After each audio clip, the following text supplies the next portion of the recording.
Humilhai-vos perante a potente mão de Deus, porque ao seu tempo ele vos exaltará, lançando sobre ele toda a vossa ansiedade, porque ele tem cuidado de vós. 1 Pedro, capítulo 5, versos 6 e 7.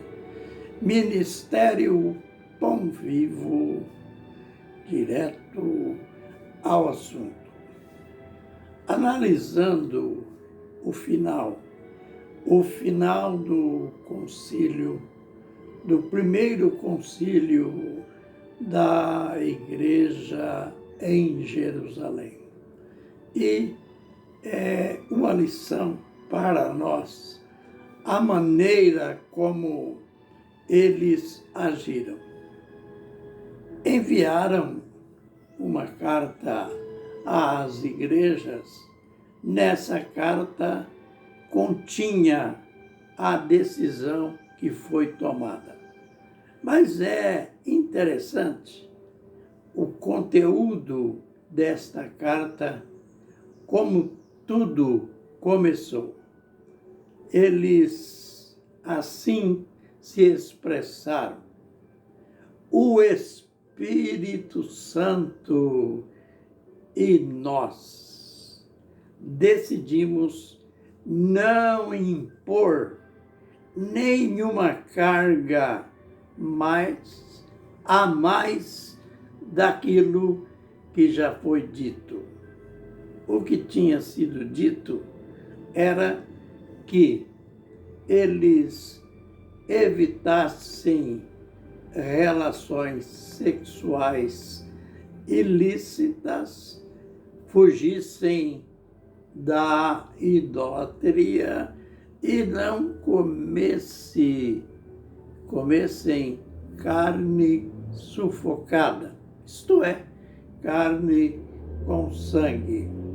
E a lição que a gente aprende hoje: se fosse em nosso século, quando se toma uma decisão, sabe como que seria a carta?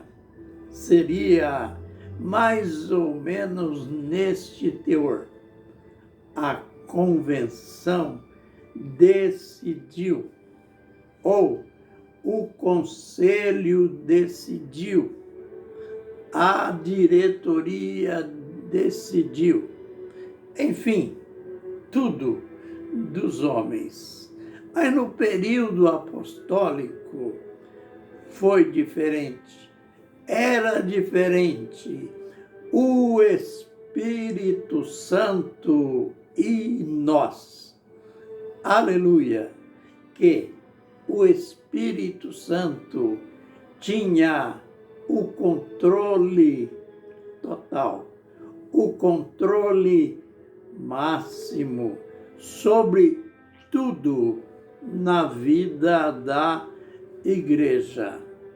Cuidado com aquela farsa de que Deus Pai agiu no Velho Testamento, Deus Filho agiu no tempo do ministério de Jesus. E, a partir do Pentecoste, o Espírito Santo que agiu. Nada disso.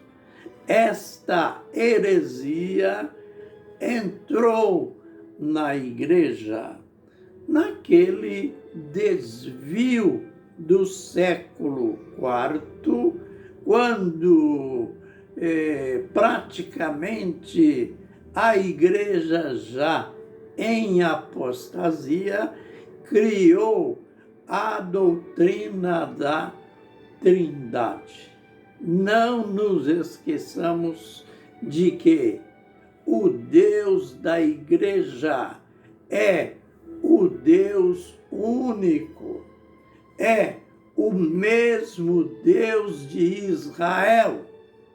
Ele agiu, sim, como Pai no Velho Testamento e como Filho no Novo Testamento e como Espírito Santo do Pentecoste para cá.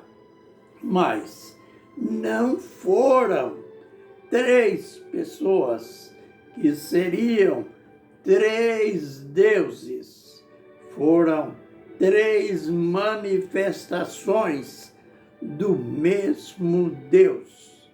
É aquela velha comparação que a gente sempre faz.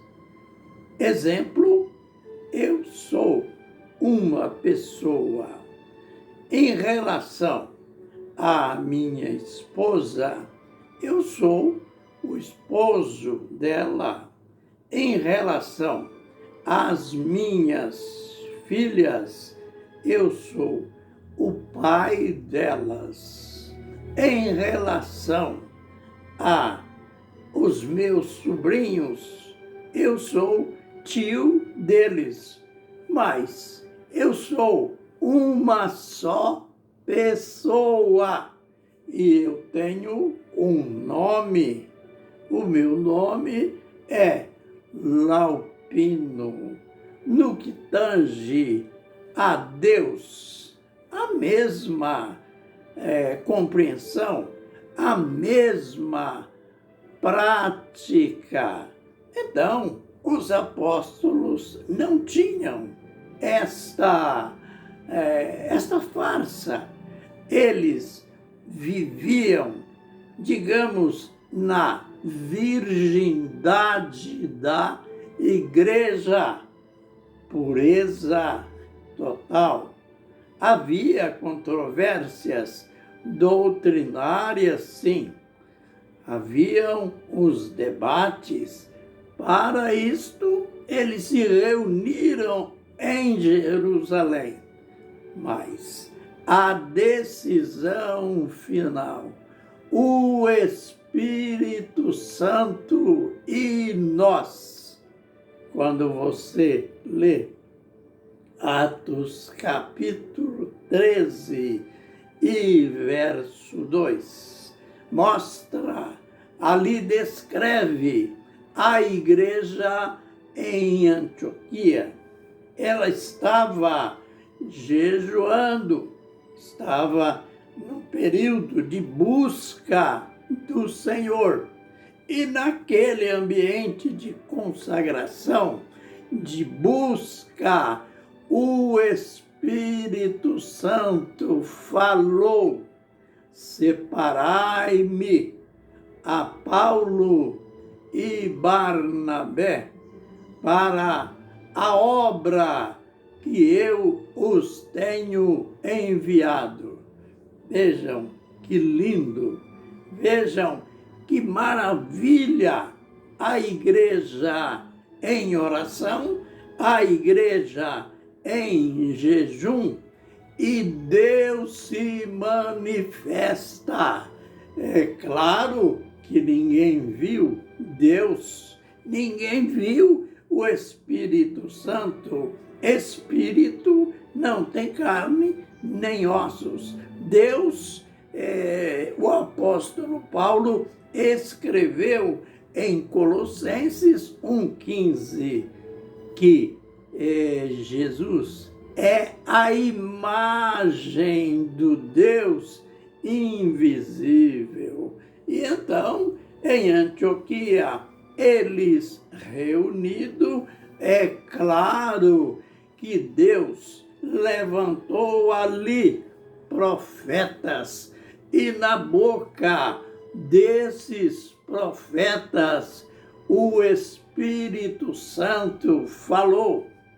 E a igreja, logo em seguida, tomou a decisão, separou aqueles 2 homens e os enviou para o campo missionário.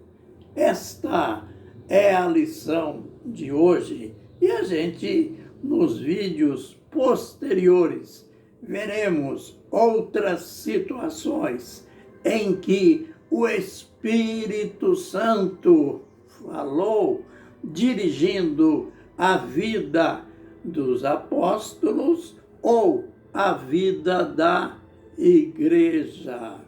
Que o Senhor nos abençoe e nos guarde. Que o Senhor faça resplandecer o seu rosto sobre nós e tenha misericórdia de nós. Que o Senhor sobre nós levante o seu rosto e nos dê a paz. Amém e amém.